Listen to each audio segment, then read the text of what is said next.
সংস্কারের মাধ্যমে জবাবদিহিতামূলক রাষ্ট্র পুনর্গঠনে দলগুলোকে বড় ভূমিকা রাখার আহ্বান জানিয়েছেন ঐকমত্য কমিশনের সহসভাপতি আলী রিয়াজ।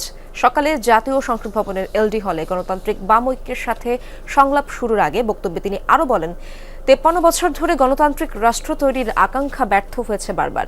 24-এর অভ্যুত্থানের পর সেই আকাঙ্ক্ষা বাস্তবায়নে সবাইকে সম্মিলিত প্রচেষ্টা ধরে রাখতে হবে। জবাবদিহিমূলক রাষ্ট্র গঠনের এটি সুযোগ। এ সময় গণতান্ত্রিক বাম ঐক্যের নেতারা বলেন, সংস্কারের পক্ষে আছে তাদের জোট, তবে সেই সংস্কারে সমাজতন্ত্রের রূপরেখা থাকা উচিত। তারা মনে করেন, এদেশের খেটে খাওয়া মানুষের অধিকার আদায়ের সমাজতন্ত্রের বিকল্প নেই।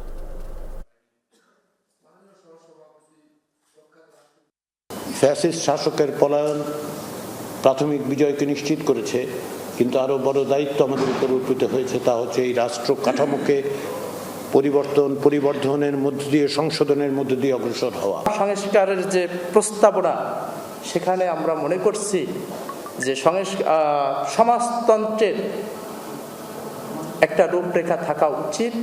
আপনারা যত দাবি দাবা রাখেন দেশের স্বার্থে, সরকারের স্বার্থে, জনগণের স্বার্থে, কিন্তু আপনারা সমাজতন্ত্রের মার্কসিজমের অন্তত একটা প্যারা রাখিয়েন।